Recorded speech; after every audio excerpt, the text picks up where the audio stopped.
Alam mo ba kung paano nahulog sa'yo?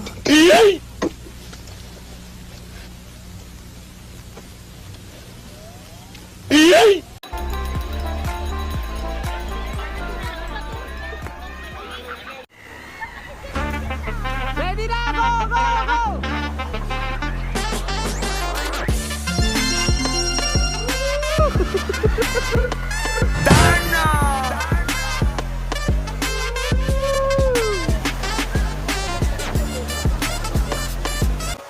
Bakit ganyan ang kanyang background music? Kasi nga, Koreano kasi yan. Sana all.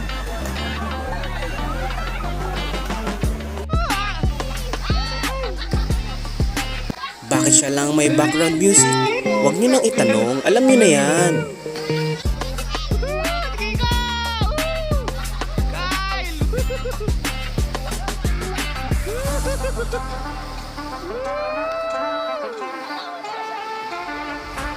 Parang lumang yan!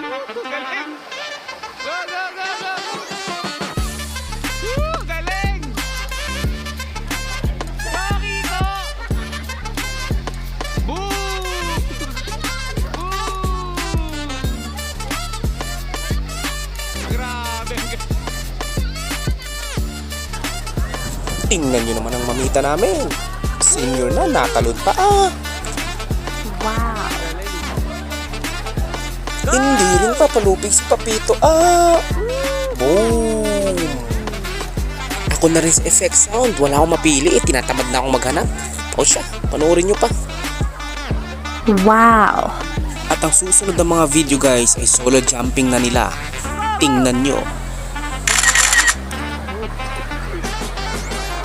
Oh, huwag na magtatanong kung bakit may background music. Alam nyo na yan. Koreano Diba? Sige, okay na! Go!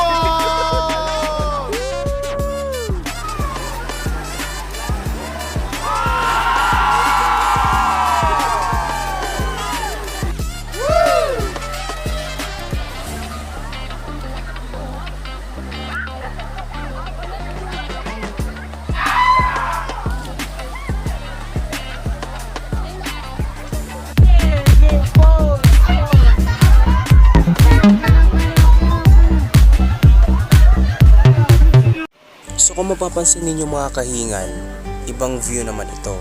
Kasi ito yung bandang taas na part ng falls. Kung makikita nyo, kakaunti lang yung tao dito. Karamihan sa kanila is mga bata kasi nga mas safe dito. May mga part na mabababaw lang na pwede yung mga bata. Kaso nga lang guys, ang hirap nitong puntahan kasi nga nasa bandang itaas and medyo madulas yung daan. Sigurado naman na sulit yung punta mo dito. Tingnan mo yung bata na yan, Ginagawa mo! Ito ang isa sa mga bagay na hindi kayang pantayan kahit ano paman. Ito yung saya na makikita mo sa mga kamag-anak mo. Saya na magiging motivation mo sa bawat hamon ng buhay na darating sa'yo. Ay, ang drama naman. O siya, prenup muna tayo. Ayan Let me tell you now. Sana all. Wow. Prenup talaga to guys, nauna lang yung kasal. So ayun na nga. Siyempre, pag may pinuntahan, may uuwian. Pauwi na tayo niyan guys.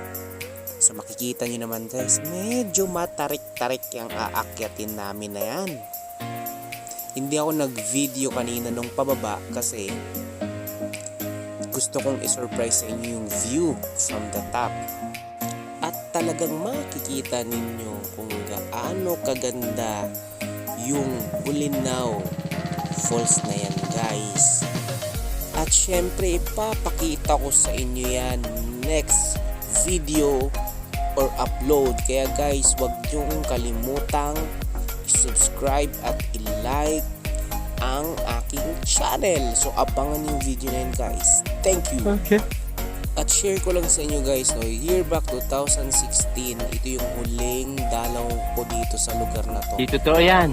And so far, maraming nagbago. Yung nilalakaran namin yan, kung makikita ninyo, di ba?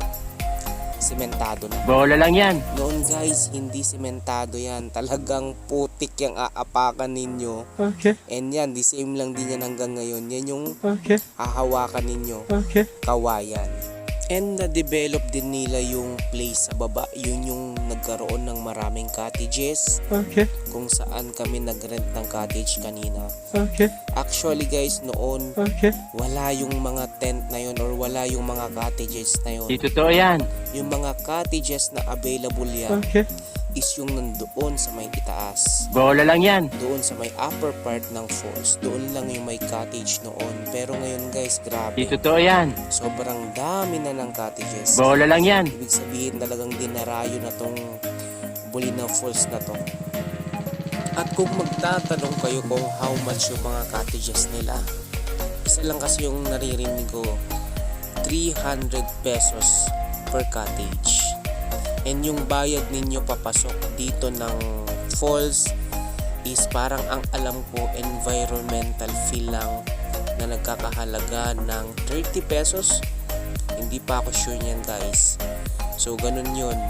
Peak season kasi kaya naniningil sila ng environmental fee. And ayun na nga. So guys, please support also Kyle Luces and Leonard Famisan guys. Guys, paki-like and subscribe yung account nila. And shout out also to Mr. Eugene Madera. Ayan, si brother natin guys. Brother from LTO. So, kumusta ka brother? Ayan, shout out ka na. Libre mo na ako ng taho minsan, brother. Ayun, salamat. Thank you for supporting me.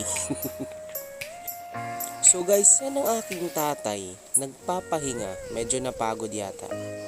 Kaya nga, di ba may kasabihan tayo? Kapag napagod, huwag basta-bastang sumuko. Ipahinga mo lang yan guys. So yun lang. So dito na ako magtatapos guys. Again, this is Jelly Luces at mag-iiwan sa inyo ng kasabihan na ang mahalaga, importante. Remember that. Put it in your mind.